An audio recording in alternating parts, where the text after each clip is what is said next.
যুক্তরাষ্ট্রের rushed belt অঞ্চলের ৬টি শহরে $৩ লাখ নিচে সস্তায় বাড়ি বিক্রির তালিকায় বড় জোয়ার এসেছে।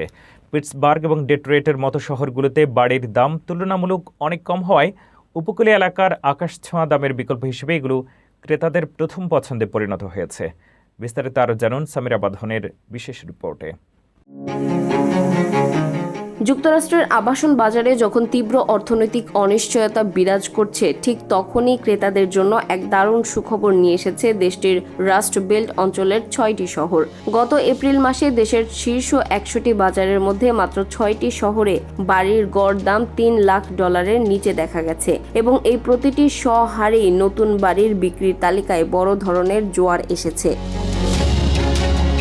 বিশেষজ্ঞদের মতে মূলত মধ্য পশ্চিম বা মিডওয়েস্ট অঞ্চলের এই শহরগুলোতে তুলনামূলক কম দামে বাড়ি পাওয়া যাওয়ায় চলতি বছর এখানে বাড়ি বিক্রির হার জাতীয় গড়কেও ছাড়িয়ে গেছে।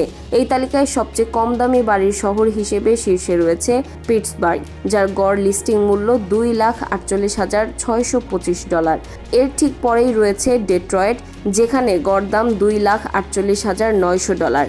এছাড়া ক্লিভল্যান্ড, বাফেলো, সেন্ট লুইস এবং বার্মিংহামও এই তালিকায় স্থান করে নিয়েছে। realtor.com-এর তথ্য অনুযায়ী এই শহরগুলোতে গত বছরের তুলনায় সক্রিয় লিস্টিংয়ের সংখ্যা অনেক বেড়েছে। যেমন বাফেলোতে 20.5% এবং ডেট্রয়েটে 20% লিস্টিং বৃদ্ধি পেয়েছে।